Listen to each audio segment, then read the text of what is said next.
guys, welcome back to my channel, welcome back to my another new vlog guys. তো আজকে title দেখে বুঝেই গেছো আজকে ব্লগটা জন্মাষ্টমী উপলক্ষে। তো প্রথমে সবাইকে জানাই জন্মাষ্টমীর আন্তরিক প্রীতি, শুভেচ্ছা আর অনেক অনেক অভিনন্দন।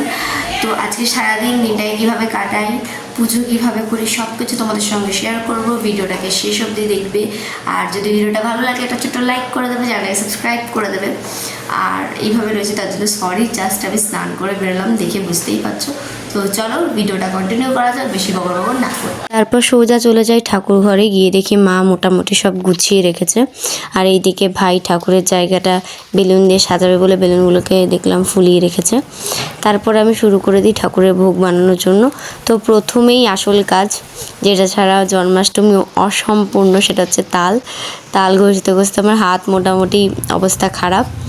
তালের মালপোয়ার সব ব্যাটার আস্তে আস্তে আমি রেডি করে রাখছিলাম। এদিকে এসে দেখি ভাই আস্তে আস্তে সব ডেকোরেশন করছে। তারপরে সব গুছিয়ে নিয়ে শুরু করে দিই ভাজা। এইখানে নাড়ু হচ্ছিল আর আমি তালের বড়াগুলো ভেজে নিচ্ছিলাম, আর মা লুচি সুজি ওগুলো সব করেছে। আর ওইদিকে আমি মালপোয়া তালের বড়া এগুলো করে আমি ঠাকুরের ভোগের জন্য তুলে রাখি। তারপরে বাবাকে বলি বাবা একটুখানি ভেজে দেয়, কারণ প্রচণ্ড হাত ব্যথা করছিল, ভাল লাগছিল না। তো আমি ঠাকুরের ভোগের জিনিসগুলো আলাদা করে নেওয়ার পরে বাবা ওখানে বাকিগুলো ভেজে নিচ্ছিল। দেখতেই পাচ্ছ ঠাকুরের জন্য সব তুলে রেখেছি। আর এইখানে এইদিকে আমার ভাই খুব সুন্দর করে সাজিয়েছে ঠাকুরের বসার জায়গাটাকে। তো আমি তারপর চলে যাই ঠাকুরের পুজোর সব জিনিস গোছাতে। তো এই যে সুন্দর দোলনাটা আমার বাবা নিয়ে এসছে, খুবই সুন্দর। তারপর আস্তে আস্তে আমি ভোগের জন্য ফল প্রসাদ বানানো শুরু করি। অলমোস্ট সব কিছু ডান, আমিও রেডি, ঠাকুরও রেডি। সব কিছু গুছিয়ে রেখে আমি একটু রেডি হতে গেছিলাম। তো ওই কোনো রকম একটু রেডি হয়েছি। এখন হচ্ছে সব ঠাকুরকে মালা ঠালা পরাবো, তারপর পুজো স্টার্ট করবো। সব কিছু গোছাতে রেডি করতে 7টা বেজে গিয়েছিল।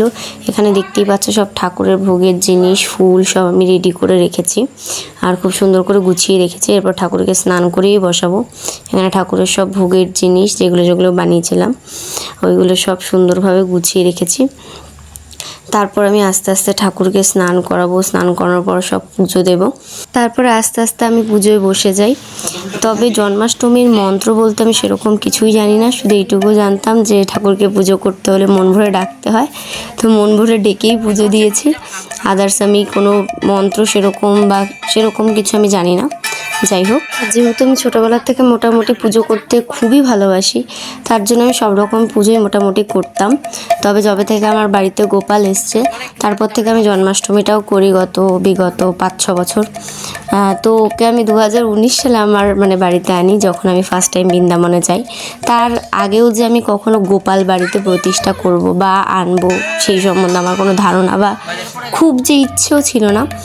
তবে বৃন্দাবনে গিয়ে যখন আমি ছোট্ট ছোট্ট গোপালগুলোকে দেখি, আমার খুব ইচ্ছে হয় বা খুব মায়া হয় যে আমি একটা বাড়িতে নিয়ে যাব। তখন আমার মা বাবা বলেছিল যে তুই নিয়ে গিয়ে পারবি না, ওদেরকে অনেক যত্ন করতে হয়, দেখে শুনে রাখতে হয়। তো জানি না কেন আমার প্রচণ্ড জেদ করে আমি ওকে নিয়ে এসেছিলাম বাড়িতে। জানি না মায়া হয়েছিল, হয়তো ওর আসতে ইচ্ছে হয়েছিল আমার সাথে, তার জন্যই হয়তো এসছে। তারপর থেকেই আমার এই জন্মাষ্টমী করা।